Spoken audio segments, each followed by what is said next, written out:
खुदावंद यीशु मसीह जिसमें खुदा ने दुनिया के बेवजूदों को चुन लिया लेकिन फिर उन्हें बेवजूद रहने नहीं दिया, उसी के नाम में आपकी सलामती हो।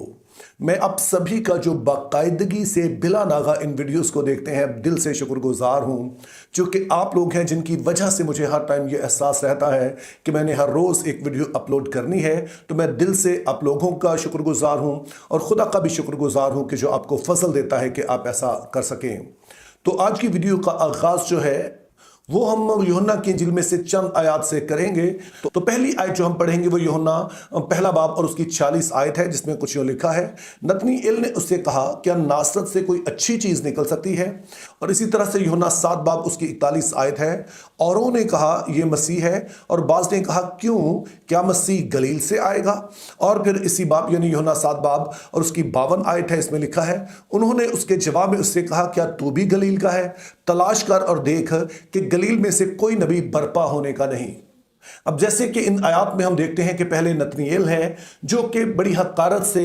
नासरत का नाम लेता है और उसका मानना है कि अगर मसीह आना है तो वो तो किसी सूरत हो ही नहीं सकता है कि वो नासरत से आए। और यही बात बाद की आयत में हम देखते हैं कि गलील के बारे में कही जाती है कि ऐसा मुमकिन नहीं है कि मसीह गलील से आए। और उसमें भी कदरे हम हकारत देखते हैं कि जो यहूदी हैं, जो कि फ़की और फरीसी हैं, वो इस बात को इसलिए भी कबूल करने के लिए तैयार नहीं है कि यीशु ही मसीह है, क्योंकि वो कहते हैं कि ये तो गलील से आया है और गलील से तो कोई भी अच्छी चीज़ नहीं आ सकती है। तो अब गलील और नासरत का क्या ताल्लुक है? तो समझिए कि जो गलील है वो एक सूबा है, जबकि नासरत उसका समझिए कि एक छोटा सा गांव कह लें, कस्बा भी कहना शायद मुनासिब नहीं है, गांव ही हुआ है कि बहुत एक छोटी सी जगह है जिसकी अपनी कोई अहमियत नहीं है।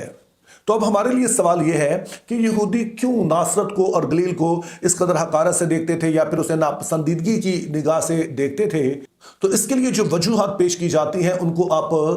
3 कैटेगरीज में तकसीम कर सकते हैं। तो पहली वजह जो हम कहेंगे वो जियोग्राफिकल रीज़न है, और इससे मेरी मुराद ये है कि यहूदियों का ये ख्याल था कि खुदा किसी एक जगह को दूसरी पर फौकियत देता है, और उनकी ये सोच बेजा नहीं थी, चूंकि वो देखते हैं अहद अतीक में कि एक तरफ तो खुदा ताला ने जब बनी इसराइल को मुल्क दिया तो वो मुल्क कनान था, जो ज़ाहिर उसकी प्रैक्टिकल रीजंस थी, और जो बुनियादी वजह ये थी कि जो आसपास की कौमें हैं ये वाला जगह उनके बीच में थी, ना कि इसलिए कि इस जगह में कुछ ख़ास था, और बल्कि इसकी लोकेशन के सबब से कि यहाँ पर रहकर बनी इसराइल कौमों के लिए खुदा के गवाह का बेहतर किरदार अदा कर सकते हैं। लेकिन उससे भी बढ़कर जब खुदा ने खैमा इज्तिमा बनाने का हुक्म दिया तो खुदा ने कहा कि उस जगह पर तुमने इसे लगाना है, या हैकल बाद में तो उस जगह बनानी है जो मैं अपने लिए चुनूंगा। तो इस वाले हुक्म के पीछे भी दरअसल वजह यह थी कि जो बनी इसराइल थे उन्होंने गैर कौमों को देखा था कि वो हर जगह पर जहां पर भी हरियाली होती, जो कि वो हरियाली के देवता को, बाल को, यसीरत को मानते थे, तो वो जहां भी देखते वहीं पर उसके लिए मज़बा बना देते थे, वहीं पर उसकी परस्ती शुरू कर देते थे। तो खुदा ने इस बात से बचाने के लिए कि ये मुख्तलिफ तरह के रस्म और रिवाज का शिकार ना हो जाए, खुदा ने कहा कि एक ही जगह आकर तुमने कुर्बानी करनी है।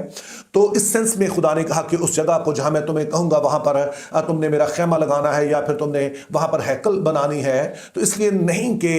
एक जगह के खुदा की पसंदीदा है, दूसरी नापसंदीदा है, और ऐसा नहीं था, चूंकि खुदा ने पूरी कायनात बनाई है, लेकिन यहूदी बहरहाल ऐसा ही सोचते थे। और फिर दूसरी वजह हम कह सकते हैं हिस्टोरिकल, यानी कि तारीखी लिहाज से, और इस बात से आप वाकिफ होंगे कि जब सुलेमान बादशाह ने गैर माबूदों की पूजा की अपनी बीवियों के पीछे लग के, तो खुदा ने कहा मैं सल्तनत को 2 हिस्से कर दूंगा। तो एक कबीला जो यहूदा का कबीला था, जो नए अहदनामा में हम यहूदिया जिसको कहते हैं, तो वो तो एक तरफ हो गया, बाकी 11 कबाइल एक तरफ हो गए। तो जो शुमाली सल्तनत थी, यानी कि जो इसराइल के 10 कबाइल अलग हुए थे, वो यहूदिया के इलाके से, यहूदा का जो इलाका है इससे अलग हो गए, और बाद में यही 10 कबाइल पहले असीरी में गए, जिसकी वजह से जो यहूदिया में रहने वाले लोग थे, यहूदा का जो कबीला था, वो सोचने लगा कि हम ज़्यादा बेहतर हैं और दूसरे ज़्यादा बेहतर नहीं हैं। और ख़ास तौर पर वो कहते थे कि चूंकि जो यरूशलेम है और हैकल है ये अब यहूदा का जो इलाका है उसमें पाई जाती है,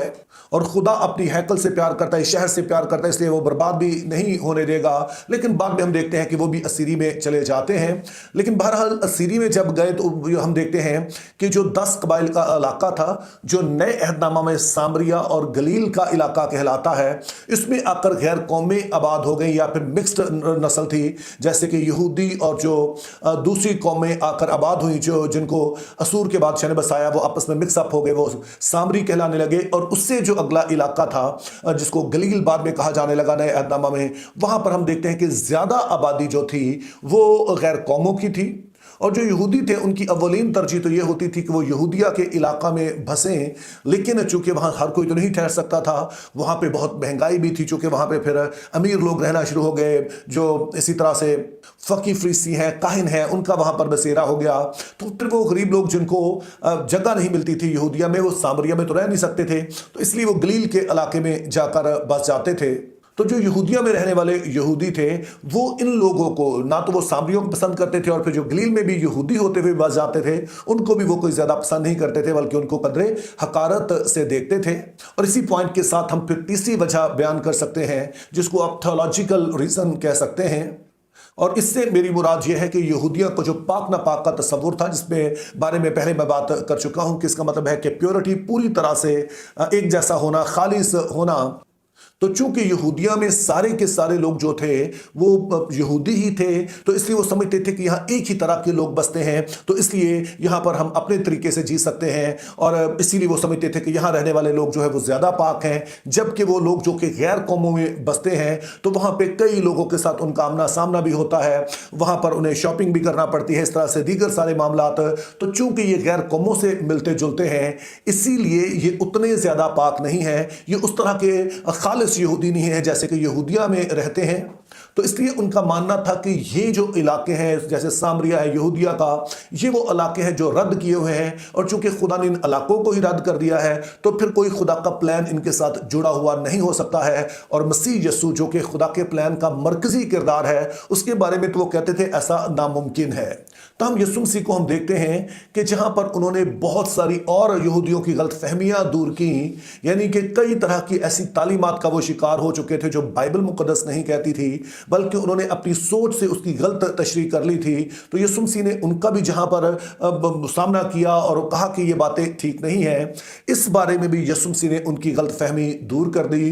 कि कोई भी जगह अपने आप में अच्छी या बुरी नहीं है, क्योंकि ये पूरी कायनात खुदा ने ही बनाई है। बल्कि अहम चीज़ ये है कि जो शख्स वहां पे रहते हैं वो कैसे हैं, क्योंकि कोई भी जगह हो सकती है जो अपने आप में अच्छी ना हो, लेकिन अगर कोई शख्स ऐसा है जिसका खुदा के साथ ताल्लुक दुरुस्त है, तो दरअसल वही खुदा के हुजूर में मकबूल ठहरता है, ना कि किसी जगह की वजह से, किसी बिल्डिंग की वजह से।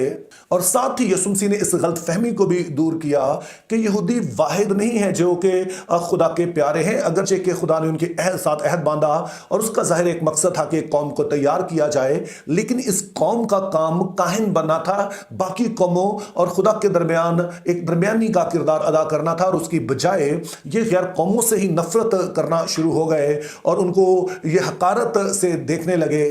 और बजाय इसके कि एक पुल का किरदार अदा करते, उनको खुदा के पास लाते, ये खुद सबसे बड़ी रुकावट बन गए। तो यीशु मसीह का इस इलाके में रहना ये भी खुदा की परवरदिगारी थी, क्योंकि फिर जब यीशु मसीह किसी ऐसे इलाके से थे, तो वो लोग जो कि ऐसे इलाकों में बसते थे और ख़ास तौर पर जो गैर कौमें थीं, वो भी उम्मीद रख सकती थीं कि वो खुदा के पास आ सकती हैं। चूँकि जैसे इस वीडियो के शुरू में मैंने कहा कि खुदा ताला बेशक दुनिया के हकीरों बेवजूदों को चुनते हैं, लेकिन उन्हें बेवजूद रहने नहीं देते हैं। तो यीशु मसीह की इस सारी खिदमत का एक नतीजा भी यही है कि वो लोग जो कि अपने आप में रद्द किए हुए हैं, जिनको लोग रद्द किए हुए समझते हैं, लेकिन जब उनका ताल्लुक मसीह यीशु के साथ जुड़ जाता है, तो फिर वो आम नहीं रहते हैं, खास बन जाते हैं, यानी खुदा में होकर खास बन जाते हैं, कोई अपनी वजह से खास नहीं बनते हैं, क्योंकि यीशु मसीह खुदा का चुना हुआ वसीला है। यीशु खास है जो कि सबको खास बना देता है, जैसे कि नासरत के बारे में भी हम देखते हैं और गलील के बारे में भी कि ये वो कस्बा था या वो छोटा गांव था जिसको इंतहाई गैर अहम समझा जाता था,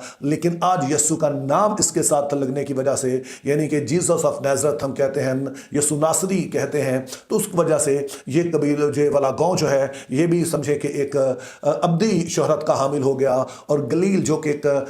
रद्द किया हुआ सुबह समझा जाता था, जिसको यहूदी हकारत से देखते थे कि वहाँ से कुछ अच्छा नहीं निकल सकता। यीशु मसीह वहाँ से आए भी, और बाद में सारी खिदमत ही ये रही कि ना सिर्फ یہودی بلکہ باقی قوموں سے بھی لوگ آئیں گے. ساری دنیا مل کر خدا کے حضور میں آئے گی اور اس کی عبادت کرے گی. Think biblically, live purposefully. Have a very good day.